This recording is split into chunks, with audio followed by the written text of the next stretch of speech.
استدعيت ماجد، قلت لي ماجد دابا يحضروا عندي القاده السته المملكه ديالي، واستحضر لي كاع اي قائد جاد ديال الممالك الاخرى. اليوم بغيت ندير اجتماع غادي يكون ماشي بحال الاجتماع غادي يكون مغير على كامل الاجتماعات. توجد لي كاع الجنود وحطهم في الجهه الشماليه. قال لي ماجد ولكن علاش يا سيد رئيس، علاش بتستدعيهم وبدهم لمملكتنا؟ القوات ديال مملكتنا نحضر لهم لك، ولكن الممالك الاخرى راه ما يبغوش يجيو هنايا. كاين شي ممالك كاين المسيره ديال عامين ولا كاع اكثر. قلت لي بغيتو ما يحضروا طلاسم الانتقال، فرق على كل شيء طلاسم الانتقال. قال لي فين انت كان يا رئيس طلاسم الانتقال؟ قلت ليه فين خذهم من عند ماجد يا احمد يا ماجد كيعرف اكثر منك الطلاسم القويه. وجد لي ماجد راسك احمد غدار ولكن عندك تقول لي شي حاجه عندك. كنقسم لك بانك لو قلتي لي شي حاجه عاد غادي ندمك. قال لي ماجد صافي يا رئيس سمعا وطاعه. وملي غادر القصر جلست على روحي وبديت كنفكر شنو غادي نقول هذا. غادي نقول لهم بان احمد غدار، ولا غادي نديرو تحالف قدام الامبراطوريه الفرنسيه، ولا شنو غادي نقول لهم مثال؟ غادي نقول لهم انا بغيت نهجم على الفرس. كيوصلوها لهم سخونه. قررت بانني غادي نحاول ندير معاهم تحالفات، حيت عرفوني كنت نهجم على الفرس كلهم غيتحالفوا ضدي وغيبغيو يقتلوني ولا يلحقوني من هاد الارض. لذلك كنفكر بانني غادي ندير معاهم تحالف ما غاديش تكون بحال اي تحالفات غتكون قويه وماشي كاع اي تحالف. خاصني نوجد راسي ما بان داك السنفور الصغيور من الوزير الاخر ولا كماشاره خاصو اليوم يجي عندي، حيت هو الرئيس ديال الحرب، هو اللي كيسيني ليا باش خاصني نبدا الحرب. استدعيته قال لي يا كماشاره اهلا بك يا رئيس. قلت له اهلا بك انت، اصلا انت اللي داخل ليا الغرفه ديالي. قال لي يا كماشاره قلتي لماجد بانك خاصني نجي عندك. قلت له دابا تكسيني ليا على الحرب باش نبدا ضد الامبراطوريه الفرنسيه. قال لي يا رئيس الكابه راه غادي عندهم. قلت لي كاع المريضه والشياطين غادي توجهوا لهم. قال لي صافي يا رئيس اللي بغيتي. قلت لي هاك يلاه كسيني. جبت ورقه وكسينا ليا بسرعه ويقول لي صافي يا رئيس الحرب بدات عليهم. قلت لي ولكن ما توصل حتى يتجمعوا القاده ديال الدول كاملين والقاده السته، وصل لهم بان اليوم خاصهم يتجمعوا مع السبعه. قال لي صافي يا رئيس. بداو كاع جميع القاده مع ديك 46 تجمعوا كاع القاده ديال الدول الا 4 القاده. قائد الفرس اللي ما استدعيتوش، قائد الرومان اللي ما كيهمنيش، ولا اصلا الا دار التحالف هو الفرس ما غادي ياخذوا مني لا حق لا باطل. وجات امبراطوريات صغار اخرين انا ما كيهمونيش. كيهمني حاليا بانني نهجم على الفرس ونحيهم. قررت بانني غادي نقول لهم شنو باغي ندير والخطه ديالي باش نهجم على الفرس.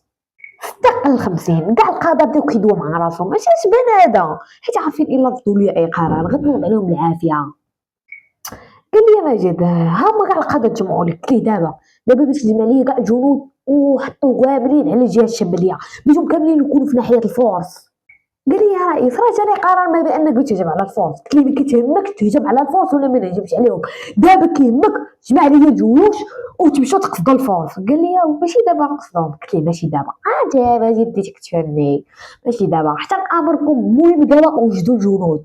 بيت احمد ما يكونش في هاد القاعه ديال الاجتماعات، هربوا ليا ولا تزيد في اي منطقه كما كانت.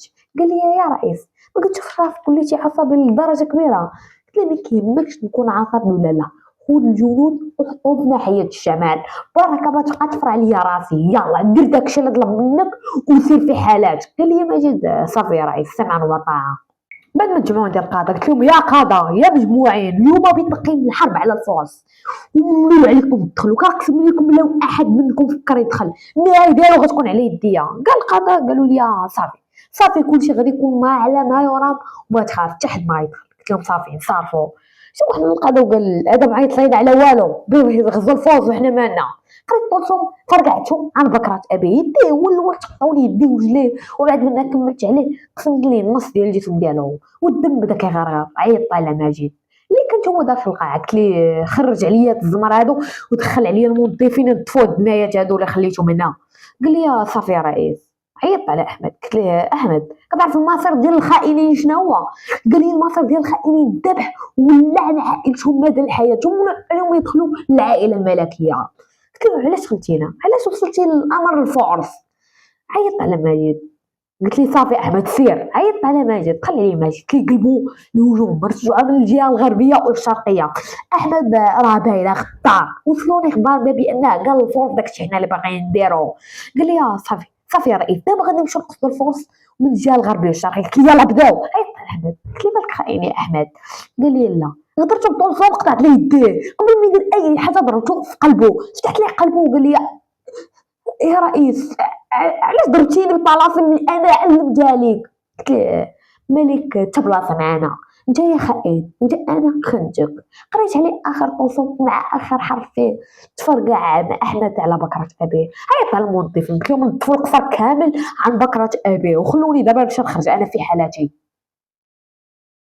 إقام الحرب مثابة شعل النيران علينا.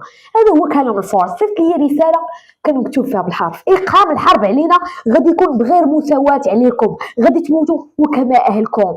عرفت بأن أحمد مشى وصلها لهم. أصلا صافي أحمد ما تشنيت منه، تشنيت من ذاك المجعويد ولا نقولوا ذاك الخائن اللي خاني ومشى وصل الرسالة ديال الفرس.